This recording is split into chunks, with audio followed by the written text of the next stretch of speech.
Hai bilioner, salam sukses buat kita semua. Jumpa lagi di channel You The Billion. Terima kasih sebelumnya Anda sudah berkunjung ke channel You The Billion. Dukung terus untuk kami berkarya, untuk membacakan buku-buku yang akan menginspirasi Anda semua. Dan saya percaya tidak ada yang kebetulan, semua sudah ada dalam rencananya. Dengan yakin dan percaya, You The Billion akan memberikan banyak inspirasi buat Anda dan saya yang akan mengubah cara Anda berpikir dan menambah pengetahuan Anda serta mengubah cara pandang Anda dalam menjalani kehidupan. Seri ini saya membacakan beberapa buku dari seri The Legend, terbitan dari MIC Publishing. Siapkan catatan Anda, mungkin ada poin-poin yang perlu Anda catat, silakan. 4 tahapan dalam mempelajari 9 kecerdasan manusia. Yang pertama, yaitu tahu. Setiap orang tahu yang dipelajari dan dikerjakannya. Artinya tahu risiko dan manfaat dari apa yang dipelajari dan dikerjakannya. 2. Setelah tahu, dia paham dengan apa yang sedang dipelajari dan dikerjakannya. Dia bisa membedakan mana yang baik dan mana yang buruk. Kelebihan dan kekurangan, juga mana yang mungkin dan mana yang tidak mungkin. Yang ketiga, bisa. Setelah paham dengan apa yang dipelajari dan dikerjakannya, dia akan berusaha untuk bisa menguasai pelajaran dan pekerjaannya. Dia akan mengaplikasikan segala teori dan metode yang telah dipelajarinya dalam kehidupan sehari-hari. Yang keempat, ahli. Dengan latihan dan praktik yang dikerjakan terus-menerus, maka kemampuannya akan semakin baik dan menjadikan dia ahli atas apa yang sedang dikerjakannya. Ada 9 kecerdasan manusia. Yang pertama yaitu spiritual quotient, emotional quotient, intelligence quotient, adversity quotient, financial quotient, creativity quotient, communication quotient, social quotient, dan action quotient. Semuanya ada 9. 9 kecerdasan utama bisa digambarkan sebagai sebuah lingkaran yang saling menyambung, saling berkait, dan saling mempengaruhi. Action quotient sebagai sentral utama dari 8 elemen kecerdasan lainnya.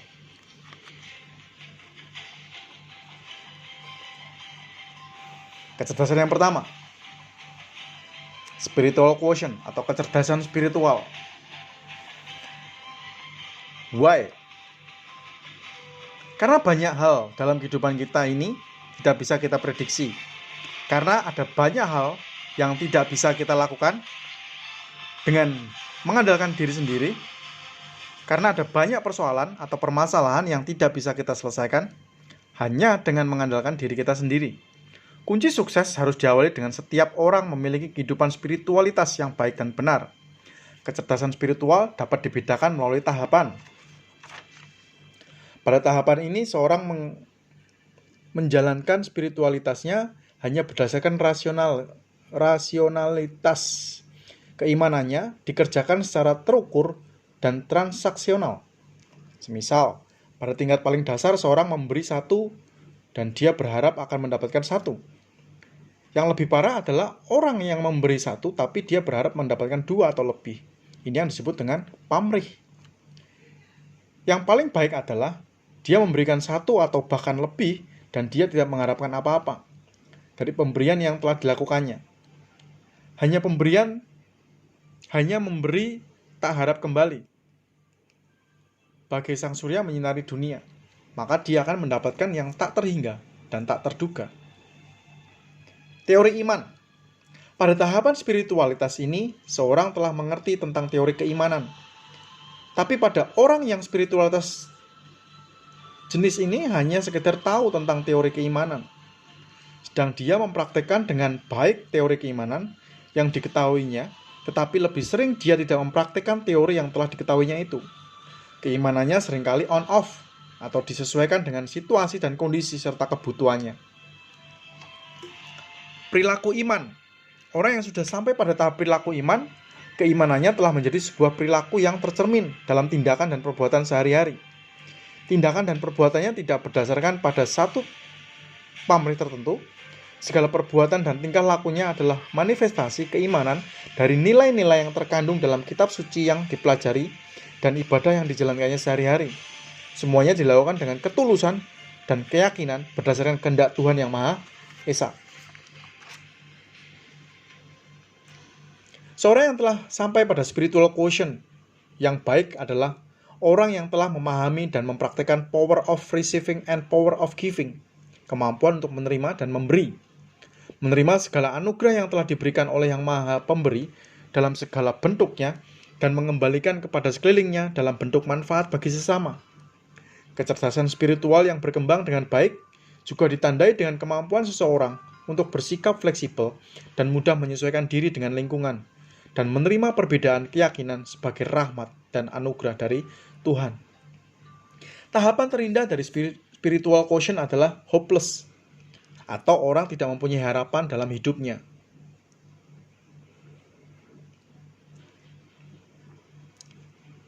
Kecerdasan yang kedua, emotional quotient, kecerdasan emosional, adalah kemampuan seseorang untuk menerima, menilai, mengelola, serta mengontrol emosi dari dan dirinya dan orang lain di sekitarnya.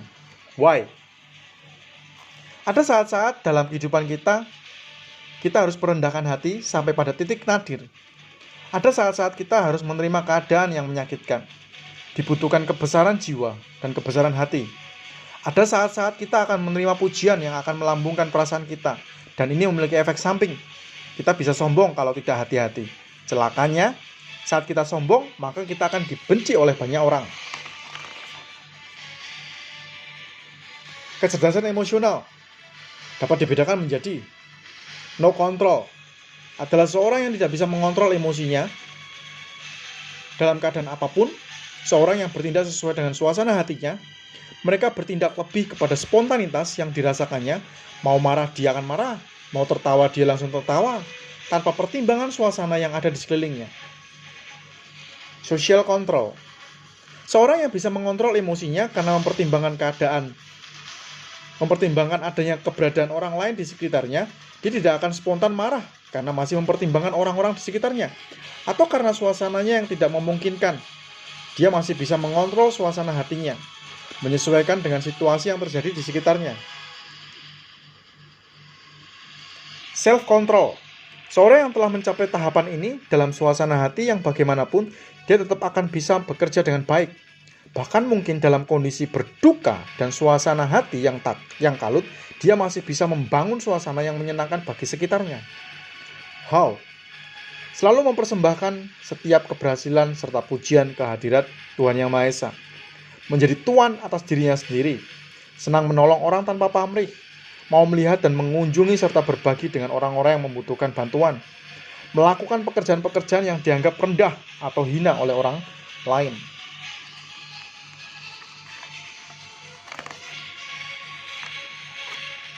Dalam hal ini, emosi mengacu pada perasaan terhadap informasi akan suatu hubungan. Pokok utama dari kecerdasan emosional seorang yakni mampu menyadari dan mengelola emosi dari diri sendiri. Memiliki kepekaan terhadap emosi orang lain, mampu merespon dan bernegosiasi dengan orang lain secara emosional, serta dapat menggunakan emosi sebagai alat untuk memotivasi diri. Tahapan terendah dari emotional quotient adalah no response, yaitu seseorang yang acuh, tak acuh, dan tidak mempedulikan apa yang terjadi dengan dirinya dan sekelilingnya. Wow, amazing ya. Kecerdasan yang ketiga, intelligentsia quotient, kecerdasan intelektual. Kecerdasan intelektual adalah kemampuan dalam intelektual, analisa, logika, dan rasio. Why? Kita membutuhkan banyak pengetahuan agar kita bisa menjalani kehidupan dengan mudah karena ada banyak hal yang akan kita hadapi. Kita membutuhkan pengetahuan untuk bisa mengajarkan kepada orang-orang di sekeliling kita. IQ merupakan kecerdasan untuk menerima, menyimpan, dan mengolah informasi yang ada menjadi fakta. Rajin. Seorang dalam tahapan ini mengerjakan segala pekerjaan hanya sekedar menjalankan rutinitas sesuai tanggung jawabnya. Dia tidak melanggar kewajiban dan bisa menyelesaikan pekerjaannya. Tapi tidak lebih dari itu. Ya wes, ngono-ngono tok ae bahasa Jawa nih. Tidak lebih dari itu. Pandai. Seorang yang pandai, dia tidak hanya kerja keras, tetapi juga memberikan nilai lebih kepada segala tanggung jawab yang dikerjakannya. Ia lebih efektif dan efisien jika dibandingkan dengan seseorang yang hanya sekedar rajin. Pekerjaan yang dihasilkan jauh lebih baik. Cerdik. Seorang yang cerdik yang dikerjakan hasilnya tidak hanya lebih banyak, tetapi dia juga mampu melahirkan lompatan-lompatan kreatif yang mungkin sebelumnya tidak terpikirkan atau belum pernah dikerjakan oleh orang lain. How? Continuous improvement belajar. 4M. Membaca, mendengarkan, menonton, menghadiri. Pengalaman. Dengan kita melakukan kita akan mendapatkan pengalaman karena pengalaman adalah guru yang terbaik dalam kehidupan kita. Konsultasi. Experiential learning. Mengamati dan mengambil pembelajaran dari setiap apa yang kita lihat dan alami. Orang yang kecerdasan intelektualnya baik, baginya tidak ada informasi yang sulit. Semuanya dapat disimpan oleh dan diolah pada waktu yang tepat dan pada saat dibutuhkan akan diinformasikan kembali. Proses menerima, menyimpan, dan mengolah kembali informasi biasa disebut berpikir. Berpikir adalah media untuk menambah perbendaharaan atau kasana otak manusia. Kecakapan berpikir mencakup antara lain kecakapan mengenali dan menemukan informasi, mengolah dan mengambil keputusan, serta memecahkan masalah secara kreatif. Tahapan terendah dari intelligence quotient adalah malas. Malas adalah kehilangan antusias dan tidak bergairah untuk melakukan apapun, menunda-nunda pekerjaan dengan berbagai macam alasan.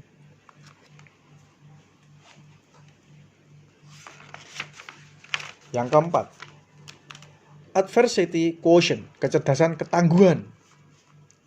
Kecerdasan ketangguhan adalah kecerdasan seorang dalam menerima tahapan tekanan hidup. Why? Setiap saat atau sewaktu-waktu kita bisa menghadapi tekanan-tekanan dalam kehidupan. Ketahanan manusia dalam menerima tekanan hidup itu bisa diibaratkan seperti kayu. Kayu itu terlihat seolah-olah kuat dan keras. Tetapi saat dia menerima tekanan yang lebih kuat, dia akan dengan mudah dipatahkan. Batu itu bisa dipecahkan dan diremukkan, tetapi butuh waktu yang lama dan berkali-kali untuk melakukannya. Air itu bila dipukul dengan palu yang sangat besar, yang paling keras sekalipun, dia akan pecah. Tetapi saat palu diangkat, dia akan kembali kepada bentuknya yang semula. How?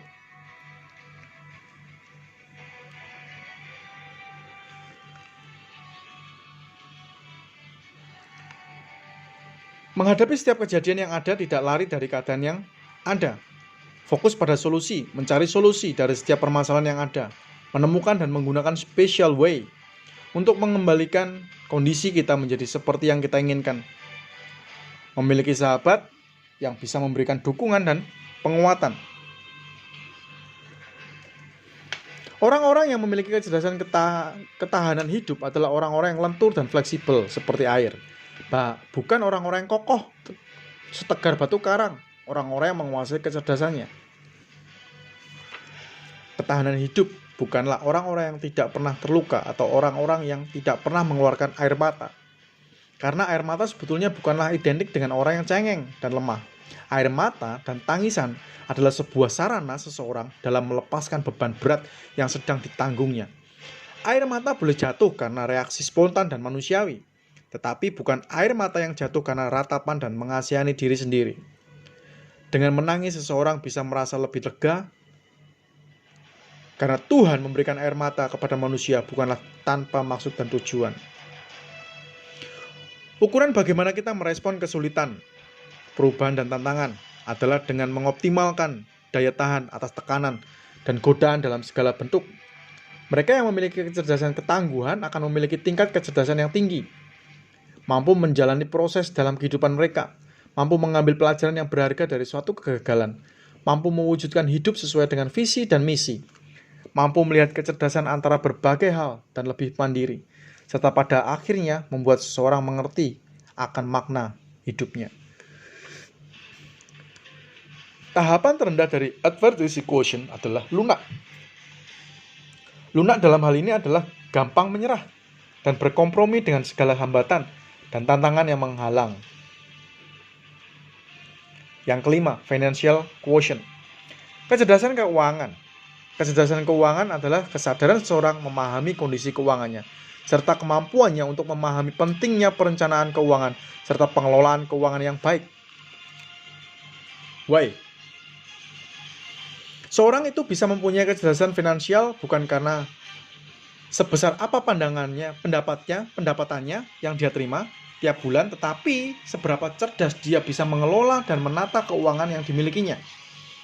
Tingkat kecerdasan keuangan yang dicapai seorang adalah cukup.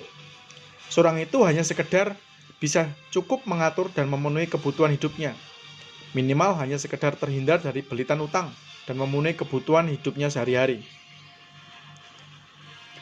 Tabungan. Selain dia bisa memenuhi segala kebutuhan pokoknya dan terhindar dari belitan uang, orang itu juga mampu untuk menyisihkan pendapatannya dengan cara menabung. Investasi.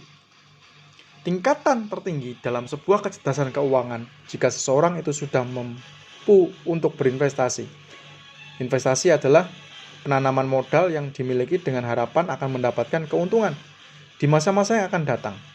Dengan berinvestasi, seorang telah merencanakan dan membangun impiannya akan kesejahteraan di masa depan. How? Disiplin, melakukan penataan keuangan yang sudah ditetapkan. Tahapan terendah dari financial quotient adalah hutang.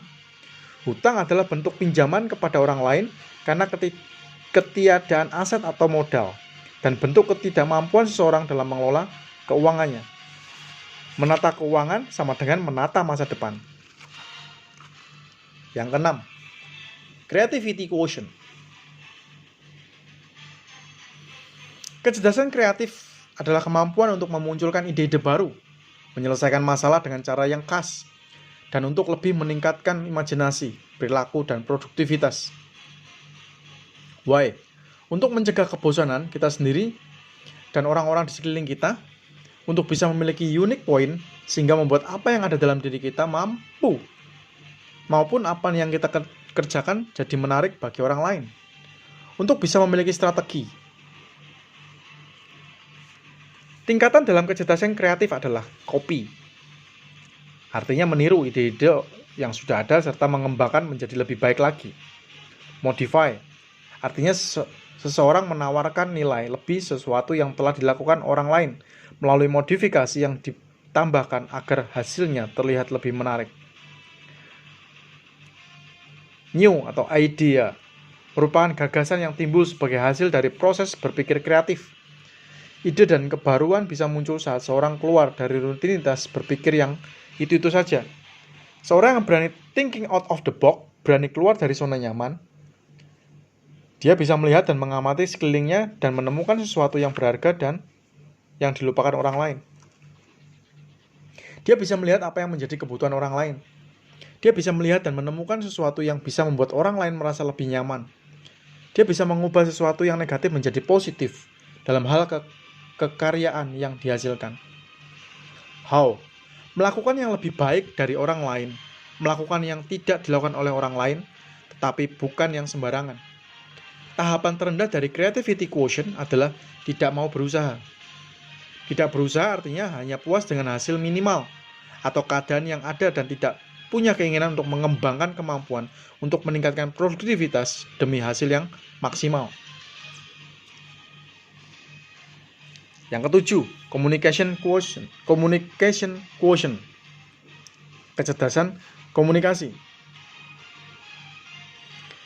Kecerdasan komunikasi adalah kemampuan berkomunikasi secara baik dan efektif satu sama lain. Kecerdasan komunikasi adalah juga kemampuan seseorang untuk menyampaikan ide, maksud dan tujuan dari suatu gagasan atau suatu makalah menjadi sebuah pemaparan yang terstruktur dan jelas dalam suatu uraian yang bisa diterima dan dimengerti secara gamblang oleh orang lain yang mendengarkannya.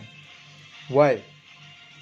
Karena perselisihan, sakit hati, salah paham, kekecewaan seringkali disebabkan oleh komunikasi yang tidak memperhatikan pemilihan kata-kata yang kita gunakan. Sebaiknya pemilihan kata-kata bisa membawa kesejukan di hati orang lain, kegembiraan, kebahagiaan, serta membangkitkan semangat motivasi bagi yang mendengarkan.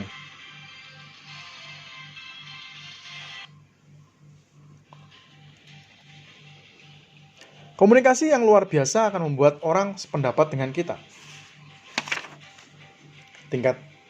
Tingkatan seseorang dalam menguasai kecerdasan komunikasi adalah bicara. Dia hanya sekedar bicara, tanpa peduli yang diajak bicara bisa mengerti dengan apa yang dibicarakan atau tidak. Dia hanya mengoceh sekehendaknya hatinya. Menyampaikan. Pada tingkatan ini, seorang yang menyampaikan adalah seorang yang bisa memastikan apa yang disampaikan dalam pembicaraan itu bisa dimengerti oleh lawan bicaranya atau tidak. Terhubung. Seorang pada tingkat ini adalah seorang yang bisa menghubungkan emosi saat dia berbicara dan emosinya dapat mempengaruhi emosi lawan bicaranya. Saat dia menyampaikan sesuatu yang sedih atau gembira, emosi kesedihan dan atau kegembiraan itu yang bisa dihubungkan emosi lawan bicara, sehingga terlarut dalam kesedihan atau kegembiraan yang disampaikan. Demikian juga saat dia memotivasi seorang yang sedang berada dalam situasi yang tidak menguntungkan. Maka yang dimotivasi bisa mendapatkan spirit baru dan melakukan apa yang telah dimotivasikan kepadanya. Tahapan terendah dari communication quotient adalah enggan berbicara, malas berbicara. Seseorang yang enggan bicara, yang tidak punya motivasi dan spirit untuk membangun komunikasi yang baik dengan orang lain. How? Bahasa tubuh saat berkomunikasi, intonasi, isi pembicaraan, cara komunikasi. Jaga di hati tidak ada kesombongan, karena kalimat-kalimat yang terucap akan membuat orang sakit hati. Jangan ada kebencian atau kemarahan. Jangan ada pembelaan diri, jangan ada rasa iri, jangan ada keserakahan. Gunakan kata-kata seperti saya, Anda, kita, jangan kamu, aku, kalian. 3 kata ajaib, tolong, maaf, dan terima kasih. Biasakan untuk selalu mengucapkan setiap kali kita mendapatkan, meminta, ataupun melakukan kesalahan. Coba katakan dengan tulus kalau itu. 8. Social quotient, kecerdasan sosial. Kecerdasan sosial merupakan suatu kemampuan untuk memahami dan mengelola fenomena yang terjadi pada lingkungan masyarakat dalam hubungan antar manusia. Why? Karena dalam hidup ini, kita akan mendapatkan setelah kita mau memberi. Gaji diberikan di akhir bulan. Kita mendapatkan keuntungan setelah kita bekerja. Bahkan penipu pun juga berusaha baru bisa dapat uang. Lingkungan selalu menghargai orang yang memiliki gaya hidup giver atau sekelilingnya, bagi sekelilingnya. Memberi. Mari saya antar, Nek. Mari saya bantu, Kek. Kecerdasan ini adalah kecerdasan untuk membangun hubungan dengan orang lain. Tingkatan seseorang dalam kecerdasan sosial tidak terasa ada adalah seorang yang kehadirannya dalam sebuah komunitas atau lingkungan pekerjaan tidak terasa keberadaannya. Kehadirannya menjadi sesuatu yang tidak penting dan tidak berpengaruh seandainya pun dia tidak ada dalam lingkungan itu. Terasa ada. Keberadaan seorang itu terasa ada dalam sebuah lingkungan atau komunitas. Keberadaannya memberikan suasana yang baru atau segar. Dan jika dia tidak ada, orang merasa kehilangan atau suasana menjadi lain jika dibandingkan ketika dia ada. Most wanted person. Keberadaan seorang itu bisa menimbulkan ketergantungan pada sebuah lingkungan atau komunitas karena perannya yang sangat penting. Orang pada tingkatan seperti ini akan menjadi seorang yang paling dicari karena kebutuhan orang lain akan kehadiran dan keberadaannya. Untuk sampai pada tingkatan ini dibutuhkan communication skill, negotiation skill, dan make a relationship. Tahapan terendah dari social quotient adalah dijauhi. Dijauhi artinya kehadirannya tidak dikehendaki dan perannya tidak dibutuhkan dalam sebuah lingkungan atau komunitas. Karena kehadirannya tidak memberikan manfaat apapun, ada atau tidak ada kehadirannya tidak berpengaruh apa-apa. How? Layani orang lain karena life is service. Berbagi dengan orang lain dari apa yang kita miliki. Yang ke-9. Action quotient, kecerdasan bertindak. Kecerdasan bertindak adalah kemampuan seseorang dalam memperhitungkan segala risiko dan keuntungan dari hasil tindakannya. Why? Karena setiap detik dalam hidup itu adalah tindakan. Bahkan tidur juga sebuah tindakan. Tindakan yang disertai dengan kecerdasan akan melipat gandakan hasil produktivitas yang kita peroleh. Saya bertindak keluar pekerjaan dan full time. Fokus benar-benar untuk bekerja. Saya bekerja secara perhitungan memang bisnis. Ini menghasilkan. Orang dengan kecerdasan bertindak selalu dalam posisi setiap hari dan mengerti kapan harus bertindak dan kapan harus diam. Dia bisa memahami mana yang baik, mana yang buruk, mana yang menguntungkan, mana yang merugikan. Mereka telah sampai pada tataran yang terukur dalam segala tindakannya. Tahapan seorang mencapai kecerdasan bertindak adalah tuntas. Seorang yang bisa menyelesaikan segala tanggung jawabnya, apa yang menjadi kewajibannya, akan dikerjakan hingga selesai. Terbaik. Seorang yang tidak hanya bisa menyelesaikan tanggung jawabnya hingga selesai, tapi dia juga memberikan nilai yang lebih baik pada hasil yang dikerjakannya. Dan ini yang membedakan dengan orang lain. Tercepat. Seorang yang tidak hanya mampu menyelesaikan tanggung jawabnya dengan tuntas dan hasil yang terbaik, tetapi juga mampu mengerjakan itu dengan efisien. Waktu dan tenaga yang menjadikannya tercepat di antara yang lainnya. Ini berkat latihan yang dikerjakan terus-menerus dan niat yang kuat untuk selalu memberikan nilai lebih pada tanggung jawab yang harus dikerjakan. Tahapan terendah dari action quotient adalah tidak tuntas. Seorang yang tidak pernah berusaha untuk menyelesaikan tanggung jawab yang dikerjakannya dengan hasil yang baik dan memuaskan. How?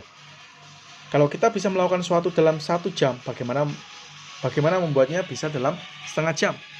Kalau kita sudah berbulan-bulan melakukan suatu hasilnya 100, maka bagaimana caranya supaya kita mendapatkan 200? Kalau saya bisa memotivasi 2 orang, bagaimana caranya 10 kali lipatnya?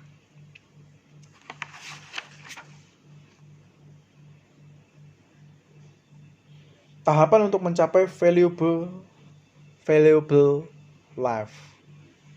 Tahapan seorang dalam mencapai valuable life.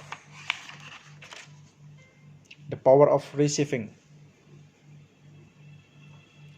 Kekuatan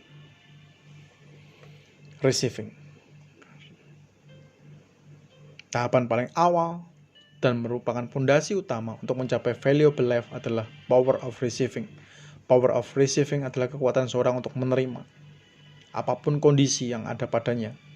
Saat ini, baik orang yang merasa bahwa hidupnya tak beruntung dan penuh kemalangan dibandingkan orang lain, semisal karena dia tidak dikaruniai tubuh yang sempurna, wajah yang tampan atau cantik, tubuh yang atletis, suara yang merdu, otak yang jenius, keturunan orang kaya, kemampuan berbicara yang luar biasa, dan segala ketidakberuntungan dan kemalangan lainnya, juga tragedi yang terjadi dalam perjalanan hidupnya. Misal kematian orang tua atau orang yang dikasihi, peristiwa bencana alam, kecelakaan, kemiskinan, dan lain-lain.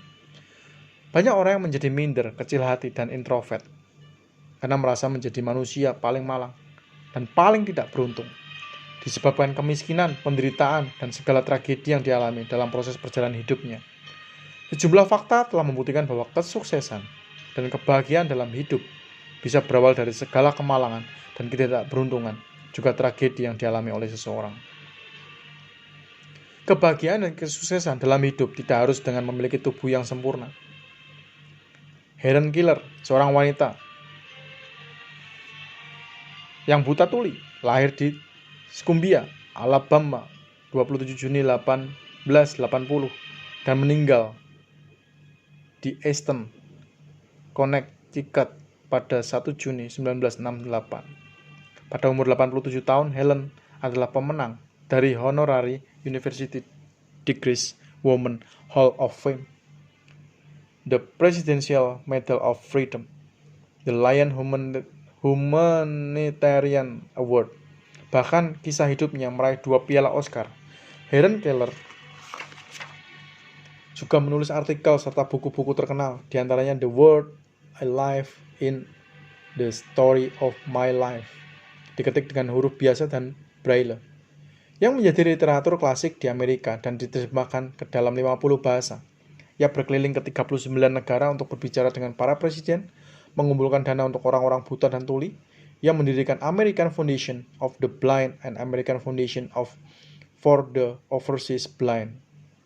Sebuah kalimat motivasi diri yang pernah diucapkan Helen Keller adalah merupakan sebuah anugerah bila setiap orang yang sudah menginjak dewasa itu mengalami buta dan tuli beberapa hari saja. Dengan demikian, setiap orang akan lebih menghargai hidupnya, paling tidak saat mendengar suara. Terima dirimu, the power of receiving. Beradaptasi dengan keadaanmu dan menerima, karena Tuhan sudah memberikan yang terbaik buat kita. Tidak ada seorang pun yang menginginkan lahir dalam kondisi seperti itu. Seandainya Helen diberi pilihan, pasti dia akan memilih untuk lahir dalam keadaan normal. Namun siapa sangka, dengan segala kekurangannya, Helen memiliki semangat hidup yang luar biasa dan tumbuh menjadi seorang legendaris. Dengan segala keterbatasannya, ia mampu memberikan motivasi dan semangat hidup kepada mereka yang memiliki keterbatasan seperti dirinya, seperti cacat, buta, dan tuli. Helen berharap semua orang cacat seperti dirinya mampu menjalani kehidupan seperti manusia normal lainnya, meski itu teramat sulit dilakukan. Nick Vujicic, dia adalah seorang pengkhotbah, seorang pembicara motivasi, dan direktur organisasi Life Without Limb, sebuah organisasi bagi penyandang cacat. Nick adalah orang yang tidak memiliki kemampuan, kesempurnaan pada fisik tubuhnya, yaitu tidak mempunyai tangan dan kaki sejak lahir. Nick hingga saat ini telah menginspirasi banyak orang di dunia ini untuk selalu bersikap positif dan terus berani menghadapi kehidupan ini. Meski Nick seorang cacat, tetapi tidak ada dan tidak seorang pun mampu menyetop pria berani ini untuk melakukan aktivitasnya. Dia melakukan selancar, berenang, bermain golf, dan sepak bola. Melalui organisasi yang dipimpinnya, dia memberikan pidato di seluruh dunia dengan subjek dari ketidakmampuan dan harapan. Ini yang disebut dengan orang yang memiliki kekuatan pikiran yang sesungguhnya. Kebahagiaan dan kesuksesan dalam hidup tidak harus dengan memiliki otak yang jenius. Thomas Alva Edison lahir di Milan, Ohio, Amerika Serikat pada tanggal 11 Februari 1847. Tommy kecil atau Thomas Alva Edison, masa kecilnya dianggap bodoh, idiot, dan senangnya berimajinasi. Di sekolah, pada masa kecilnya di Amerika Serikat, Edison selalu mendapat nilai buruk di sekolahnya. Di masa kecilnya, gurunya sering memarahi dan mengejeknya dengan seorang murid yang terlalu bodoh untuk mempelajari apa saja. Tommy seringkali dipanggil dan mendapat julukan bocah idiot oleh gurunya dan teman-temannya, hingga akhirnya ia harus dikeluarkan dari sekolahnya. Lalu ia pulang ke rumah dengan membawa secari kertas dari gurunya. Ibunya kemudian membaca kertas tersebut. Tommy, anak ibu sangat bodoh. Kami minta ibu mengeluarkannya dari sekolah. Sang ibu terhenyak membaca surat itu. Ia segera membulatkan tekad yang teguh. Anak saya Tommy bukanlah anak yang bodoh. Saya sendiri yang akan mendidik dan mengajar dia. Sang ibu Nancy Edison telah tidak menyerah begitu saja dengan pendapat pihak sekolah yang beranggapan terhadap anaknya Tommy yang dianggap idiot dan bodoh. Kemudian Nancy Edison memutuskan untuk berhenti sebagai guru dan ia berkonsentrasi untuk mengajar dirinya, anaknya sendiri, baca tulis dan menghitung dengan jalan homeschooling karena tidak ada sekolah yang mau menerima Tommy, anaknya. Di rumah dengan leluasa, Edison kecil dapat membaca buku-buku ilmiah dewasa dan mulai mengadakan berbagai percobaan ilmiah sendiri. Pada usia 12 tahun, ia mulai bekerja sebagai penjual koran, buah-buahan, dan gula-gula di kereta api. Kemudian ia menjadi operator telegraf. Ia pindah dari satu kota ke kota lain. Ia minta untuk menjadi kepala mesin telegraf yang penting. Mesin-mesin itu mengirimnya berita, bisnis ke seluruh perusahaan terkemuka di New York. Karir penemuan Thomas Edison diawali setelah membaca buku School of Natural karya R.F. Parker. Buku tersebut isinya tentang petunjuk praktis untuk melakukan eksperimen di rumah dan Dictionary of Science. Akhirnya sang ibu Nancy Edison membangunkan sebuah laboratorium kecil untuk Tommy. Akhirnya Tommy berhasil melewati segala rintangan dan ujian keras yang diterimanya pada masa kecil itu. Sang ibu tercinta tidak pernah lelah untuk terus membimbing dan mendidik anaknya untuk menjadi seorang tokoh di dunia yang tersegani sehingga sampai saat ini. Thomas Alva Edison melakukan lebih dari 9.000 percobaan sebelum akhirnya menemukan bola lampu pijar. Bahkan pada saat menemukan bola lampu pijar, dirinya mengalami kegagalan sebanyak 9998 kali. Baru pada percobaan yang ke-9999, dia berhasil secara sukses menciptakan bola lampu pijar yang benar-benar menyala terang. Ia sadar bahwa betapa pentingnya sumber cahaya ini bagi umat manusia. Thomas Alva Edison menghabiskan $40.000 senilai dengan 360 juta dalam kurun waktu 2 tahun untuk percobaan lampu pijar. Sungguh patut direnungkan ketika saat keberhasilan dicapainya. Pada saat keberhasilan itu dicapainya, dia sempat ditanya oleh seorang ilmuwan ternama kala itu, apa kunci suksesnya? Thomas Alva Edison menjawab, dengan nada merendah dan senyum yang mempesona. Banyak orang yang menyaksikan keberhasilannya itu. Saya sukses karena saya telah kehabisan apa yang disebut kegagalan. Kemudian tak lama berselang muncul kembali pertanyaan ke arahnya. Bahkan saat dia ditanya, apakah kamu tidak pernah bosan dengan kegagalan? Thomas Edison menjawab dengan lugas dan cerdas, dengan kegagalan tersebut, saya malah mengetahui ribuan cara agar tidak gagal. Dan lampu pijar ini bisa menyala. Kebahagiaan dan kesuksesan dalam hidup tidak harus dari keturunan orang kaya dan terkenal. Abraham Lincoln lahir di Hardin County, Kentucky pada tanggal 12 Februari 1809. Dari pasangan Thomas Lincoln dan Nancy Hanks. Keluarga petani miskin dan tidak berpendidikan, kakeknya memiliki nama yang sama dengannya, namun tentang kakeknya ia pernah berkata, aku tidak tahu siapa kakekku, aku lebih ingin tahu akan menjadi seperti apakah cucunya. Wow, luar biasa sekali. Ketika masih muda, Lincoln pernah bekerja sebagai pembelah kayu pagar, menjadi tentara, menjadi kelasi di kapal-kapal, juru tulis, pengurus kedai, kepala kantor pos, dan akhirnya menjadi pengacara. Ia gagal dalam bidang bisnis, ditambah lagi ibunya meninggal karena milk sickness, kanker payudara. Hal itu tidak membuatnya putus asa. Ia bertekad dan berkata, someday I shall be president. Suatu hari, saya akan menjadi seorang presiden. Langkah pertamanya memasuki lapangan politik terjadi pada tahun 1832, pada saat ia berusia 23 tahun. Ketika itu ia berusaha untuk dipilih menjadi anggota Dewan Perwakilan Rakyat Daerah negara bagian Illinois di bagian barat tengah Amerika. Namun ia kalah pada saat pemilihan. Setelah kalah, ia kembali ke bidang bisnis, tapi ia gagal, membuatnya harus berbanting tulang selama 17 tahun untuk bisa melunasi hutang-hutangnya yang digunakan sebagai modal. Akhirnya pada tahun 1834, ia mencalonkan diri menjadi anggota Dewan Perwakilan di negara bagiannya. Kali ini ia menang, akan tetapi kesenangan itu hanya berlangsung setahun. Karena tahun 1835 tunangannya Anne Rutledge meninggal dunia akibat tifus. Hal ini membuatnya depresi berat. Ia terkena serangan penyakit syaraf total hingga harus terbaring selama 6 bulan di tempat tidur dan hampir masuk rumah sakit jiwa. Setelah sembuh, ia kembali ke dunia politik lagi, akan tetapi kalah sebagai calon juru bicara Dewan Perwakilan dan kalah sebagai calon anggota Badan Pemilihan Umum dan anggota Kongres. Saking frustasinya, ia sampai berbicara, aku sekarang adalah orang yang paling malang yang pernah hidup. Seandainya yang kurasakan dibagikan secara merata kepada seluruh keluarga umat manusia, tidak ada wajah yang penuh keceriaan di muka bumi. Entahlah akan menjadi lebih baik atau tidak dapat memberitahukannya. Aku mempunyai firasat bahwa aku tidak akan menjadi lebih baik. Untuk tetap menjadi diriku dan apa adanya seperti sekarang, ini adalah hal yang mustahil. Pada tahun 1850, putra keduanya Edward Baker Lincoln meninggal akibat TBC. Menurutnya inilah cobaan yang terberat baginya. Akhirnya, tahun 1860, Abraham terpilih sebagai Presiden AS ke-16, mewakili Partai Whig Republik. Dan sebulan kemudian, Perang Saudara Amerika antara negara bagian di utara dan selatan pecah.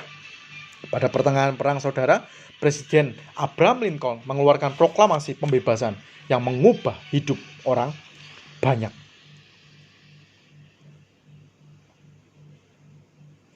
Di Amerika, proklamasi itu menyatakan bahwa semua budak belian di negara-negara bagian yang melawan Amerika Serikat akan bebas. Proklamasi itu dicetuskan semangat semua orang yang memperjuangkan kebebasan dan menjadi pendorong ke arah penghapusan perbudakan di seluruh Amerika Serikat. Presiden Abraham Lincoln dipilih kembali pada tahun 1864. Di tengah-tengah kemenangan Amerika Serikat yang menuju berakhirnya Perang Saudara, ia mengajak orang Selatan yang memberontak supaya meletakkan senjata dan kembali ke pangkuan Amerika Serikat. Sejak itu, kini terukir di dinding tugu peringatan Lincoln di Washington DC yang berbunyi, "Dengan keteguhan hati dan kebenaran yang sesuai dengan titah Tuhan, marilah kita berusaha untuk menyelesaikan tugas kita sekarang, yaitu menyembuhkan luka-luka bangsa." Pada tanggal 15 April 1865, Lincoln meninggal di usia 56 tahun akibat penembakan yang dilakukan kepadanya di Thetford, Washington DC oleh John Wilkes Booth, seorang pemain sandiwara pendukung Konfederasi yang memiliki gangguan jiwa. Seorang yang telah memiliki power of receiving adalah seorang telah sampai pada keyakinan bahwa Tuhan memberikan yang terbaik untuknya dalam bentuk apapun.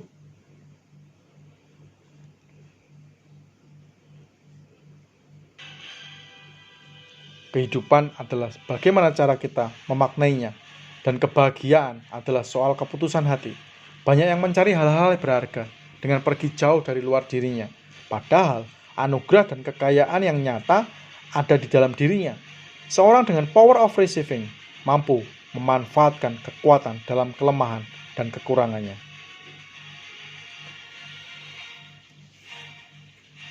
Luar biasa, kita bisa belajar dari tokoh-tokoh. Sampai di sini dulu untuk seri pembacaan buku kali ini. Ikuti terus seri demi seri dari pembacaan buku. Dan saya percaya akan menjadi inspirasi buat Anda dan memberikan semangat. Kita bisa belajar banyak hal. Jangan lupa subscribe dan pencet loncengnya untuk mendapatkan notifikasi berikutnya. Sukses buat Anda semua. Salam bilioner.